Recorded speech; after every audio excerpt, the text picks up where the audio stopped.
Siddipet collectorate వద్ద మాజీ మంత్రి Harish Rao press meet.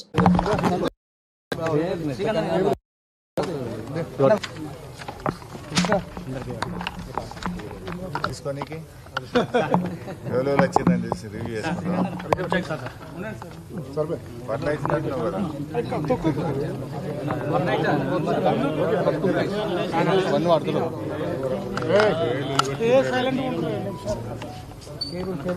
Start చేయమంటాం.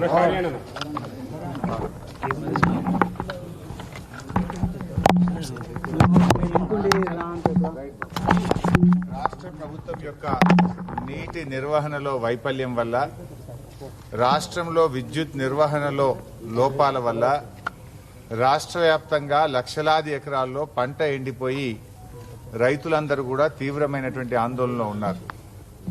ఈ రాష్ట్ర కరువును నివారించే ప్రయత్నాలు చేయకుండా కరువును పెంచి రాష్ట్రాన్ని అపాయంలోకి, రైతాంగాన్ని అపాయంలోకి నెట్టేటువంటి ప్రయత్నం చేస్తూ ఉంది. ఈ నిద్రపోతున్నటువంటి ప్రభుత్వాన్ని తట్టి లేపాలని, రాష్ట్రంలో రైతుల్ని వెంటనే ఆదుకోవాలని చెప్పి బీఆర్ఎస్ పార్టీ అధ్యక్షులు కేసీఆర్ గారు ఇచ్చిన పిలుపు మేరకు అన్ని జిల్లా కేంద్రాల్లో ఈరోజు కలెక్టర్లకు బీఆర్ఎస్ పార్టీ పక్షాన మేము రిప్రజెంటేషన్ చేయడం జరిగింది.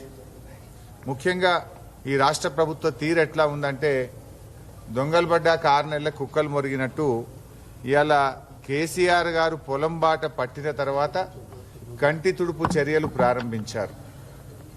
గతంలో కూడా మీరు చూశారు, కేఆర్ఎంబీ ప్రాజెక్టులను కేంద్ర ప్రభుత్వానికి అప్పజెప్పి నిద్రపోతున్నటువంటి ప్రభుత్వాన్ని తట్టిలేపింది. ఉద్యమాల ద్వారా ఈ ప్రభుత్వాన్ని కళ్ళు తెరిపించింది బీఆర్ఎస్ పార్టీయే. ఈరోజు ఇప్పుడు కరువుపై కూడా కేసీఆర్ గారు పొలం బాట బట్టి కాలు బయట పెట్టినాకనే ఈ ప్రభుత్వం దిద్దుబాటు చర్యలు ప్రారంభించింది. మీరు చూస్తే నిన్న కాళేశ్వరం ప్రాజెక్టులో భాగంగా గాయత్రి పంప్ హౌస్ నుంచి వరద కాలువకు నీళ్లు విడుదల చేయడం జరిగింది.